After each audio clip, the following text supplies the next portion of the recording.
The sound of laughter stopped Emily Carter in the hallway. It was past 2 in the morning, and the house was supposed to be empty except for her husband. The lights were low, the air still, and yet that quiet laugh floated through the space like it belonged there. It didn't. Emily knew that the moment she heard it. Her heart reacted before her mind did, beating fast, sharp, almost painful. She had come home early to surprise him. The business conference in Milwaukee ended a full day ahead of schedule. Emily didn't text. She didn't call. She imagined Mark's face when he saw her standing there, tired but smiling, ready to fall asleep beside him after a long week apart. It felt like a small gift, something simple couples did when life got busy. Now, standing barefoot on the cold floor, that thought felt foolish. Emily set her bag down slowly. The laughter came again, softer this time, followed by Mark's voice. Low, gentle, the same tone he used when he spoke to her late at night. When he thought no one else was listening, her chest tightened. She told herself not to jump to conclusions. Maybe it was a neighbor. Maybe a coworker. Maybe she was overreacting. But something deep inside her already knew the truth, and her body moved before she could stop it. She walked forward. The living room came into view, warm light spilling across familiar furniture. Mark stood near the window, one hand wrapped around a glass of wine. He looked relaxed, comfortable in a way Emily hadn't seen in months. Across from him stood a woman Emily didn't recognize. She was close, not touching him, but close enough that the space between them felt personal. They were smiling. It wasn't dramatic. It wasn't loud. That was what made it worse. Mark turned first. His smile vanished instantly. His shoulders stiffened. The color drained from his face as if he had been caught doing something he'd never expected to explain. "Emily," he said, his voice breaking on her name. "You're home." The woman turned next. Her eyes widened. She took a step back, guilt crossing her face so quickly it felt practiced. She didn't look surprised to be discovered. She looked surprised it happened this way. Emily stood still. She didn't scream. She didn't cry. She felt strangely calm, like everything inside her had gone quiet all at once. "Who is she?" Emily asked. Her voice sounded steady even to her own ears. She wondered where that strength came from. The woman spoke first. "I didn't realize." She stopped, shook her head, and reached for her coat. "I should go." She didn't wait for permission. Emily watched as the woman walked past her, eyes down, moving quickly toward the door. The front door opened, then closed with a soft click that echoed through the house. Silence filled the room. Mark set his glass down with shaking hands. "Emily, I can explain." She looked at him, really looked at him, and felt a strange distance open between them. This was the man she married.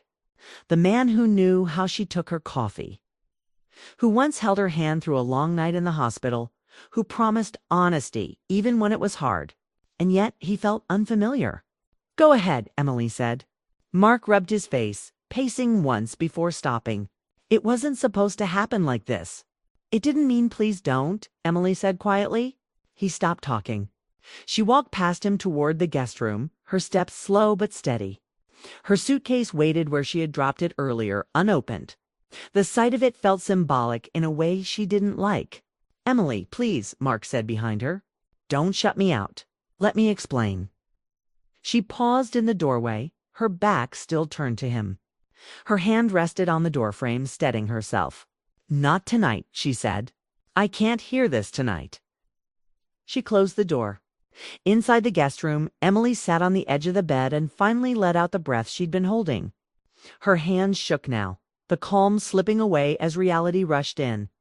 She pressed her palms together, grounding herself. She thought about the past few months. Late nights at the office. Mark distracted at dinner. The way conversations felt rushed, unfinished. She remembered how she blamed herself, thinking maybe she wasn't interesting enough anymore. Maybe work had changed her. Maybe marriage just became quiet over time. Now those memories rearranged themselves into something clearer and more painful.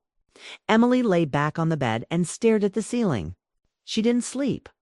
Her mind moved too fast, jumping from anger to sadness to disbelief. She wondered how long it had been going on. She wondered if the laughter she heard was something Mark no longer shared with her. In the living room, Mark sat alone. He replayed the moment again and again, wishing he could rewind time. He hadn't planned for Emily to come home. He hadn't planned for things to go this far at all. He told himself it was harmless. Just conversation, just feeling understood again. But the truth stared back at him from the closed guest room door. He had crossed a line. The clock ticked loudly in the quiet house. Each second felt heavier than the last. Mark wanted to knock. He wanted to fix things immediately, to explain himself into forgiveness. But something told him this couldn't be rushed. The damage was already done. Morning came slowly. Emily heard Mark moving around the kitchen, the sound of cabinets opening and closing, the coffee machine starting. Normal sounds that now felt wrong. She stayed in the guest room, gathering herself before facing him. When she finally stepped out, Mark looked up like he had been waiting for hours. His eyes were tired red. He hadn't slept either. They sat at the kitchen table, leaving space between them. "I need to be honest," Mark said. "All the way honest." Emily nodded. "That's the only thing I want." He spoke carefully, choosing his words like they could still hurt her more if he wasn't gentle. He admitted it started with conversations. Complaints he didn't voice at home. Feelings he didn't know how to explain. He admitted he enjoyed feeling noticed again, admired in a way that felt easy and new. Emily listened without interrupting. When he finished, the silence returned. "That hurts more than anything," Emily said finally. "Not what you did last night. What you stopped doing with me." Mark looked down. He had no answer. Emily stood and walked to the window. Outside, the neighborhood was waking up. Kids waiting for school buses. Neighbors starting their cars. Life moving forward, unaware of what had broken inside her. "I came home early because I missed you," she said. "I wanted to surprise you." Mark swallowed hard. Emily turned back to him. "Instead, I surprised myself. I didn't fall apart. I didn't beg. I realized something important." "What?" He asked quietly. "That I deserve honesty. And I won't stay where I feel invisible." The words landed between them like a boundary drawn clearly in ink. Emily went back to the guest room and packed a bag. Mark didn't stop her. He watched from the doorway, knowing this was the consequence he had tried to avoid. As she walked out of the house, Emily felt fear, sadness, and something unexpected beneath it all. Clarity. She didn't know what would happen next. She didn't know if this was the end or the beginning of something new. But she knew one thing for certain. Walking in that night changed everything. And there was no going back. Emily Carter woke up to silence, the kind that feels heavier than noise. Her mind replayed the night before in fast motion. Mark. The woman, the laughter, the glass of wine. Every detail was sharper than she expected. She realized that betrayal wasn't just a word. It was a feeling that settled in her chest, slow and heavy. She didn't reach for her phone. She didn't want to hear from anyone yet. She needed to think, to breathe, to feel herself again. By mid-morning, she decided she had to face the reality waiting in her kitchen. Mark was already there, sitting at the table, staring at an untouched cup of coffee. He looked smaller somehow, like guilt had shrunk him. Emily sat down across from him, leaving the space between them wide enough to feel like a river. She didn't speak first. She let him. Mark's voice was low, careful, like stepping on ice. "Emily, I want to explain." She nodded slightly. She wanted truth more than anything, even if it hurt. "It started with loneliness," he admitted. "I felt unnoticed. I didn't know how to say it. And then she was just there to talk. To listen. I never meant to hurt you. I never." His words faltered. He looked down, running his fingers along the edge of his coffee cup. Emily felt a mix of anger and sadness, but she kept calm. She had learned that night she could survive things she never thought possible. She didn't shout. She didn't cry. She just listened. Mark continued. He explained how it wasn't about replacing her, wasn't about choosing someone else over her. It had been emotional before it became anything else. Long talks, shared fears, a connection he should have nurtured with her, not someone else. Every word was like a small cut, but Emily didn't flinch. She needed to hear it. When he paused, she looked at him. "You made a choice," she said simply. "One I never agreed to." He nodded. "I know, and I'll have to live with that. I don't ask for forgiveness yet. I just want a chance to earn back trust. If you can even see that as possible." Emily turned to the window. Outside, life went on as normal. Cars drove past. Neighbors left for work. The world didn't stop for heartbreak, she realized. And maybe, she thought, she didn't have to stop either. "I came home thinking I could surprise you," she said softly. "Instead, I surprised myself. I realized something important last night. Something I couldn't see before." Mark's eyes lifted, searching hers. "And what's that?" "That I am stronger than I thought. I won't beg to be chosen. I won't settle for invisibility." The words hung between them. They weren't threats and they weren't ultimatums. They were truth. And for the first time in months, Emily felt a spark of peace in her chest, even amid the chaos of betrayal. She packed a small bag that afternoon and left for her sister's house in Toronto. She didn't know if this was permanent, temporary, or a test, but she needed space. The drive north was long, and the quiet of the car gave her time to think. She replayed moments of her marriage, the laughter, the arguments, the long walks, the quiet Sundays, trying to separate love from loss. Mark sent letters over the weeks. Not texts, not emails, not messages designed to catch her off guard. Letters, handwritten notes filled with honesty, accountability, and regret. He didn't demand forgiveness. He didn't try to manipulate her feelings.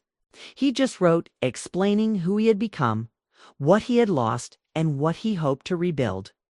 Emily read each one slowly, sometimes twice, letting the words sink in. They stirred memories not just of betrayal, but of the good things to the man who once made her laugh until she cried. The man who held her when she felt small. The man who promised to always be honest. Months passed. Emily learned to breathe again without fear. She walked in the park, went back to painting, reconnected with friends she had let slip away in the busyness of life. Each day she felt a little more herself, a little more free. One crisp evening she agreed to meet Mark for coffee. The first moments were awkward, filled with silence as they sized each other up. But slowly the conversation began. They spoke honestly about the past, about mistakes, about hopes for the future. No one blamed, no one begged. They just spoke the truth. Emily realized what shocked her most wasn't the betrayal itself. It was how walking in on him had forced her to finally confront herself to see her own strength, her own needs, and her own value. The moment that broke her also set her free. Mark admitted he still loved her, but he didn't demand anything. He wanted a chance, nothing more.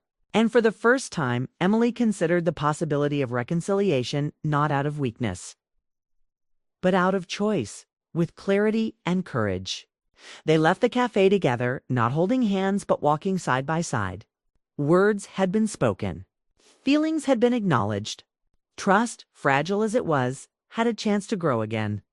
Emily didn't know where the path would lead, but she no longer feared the steps.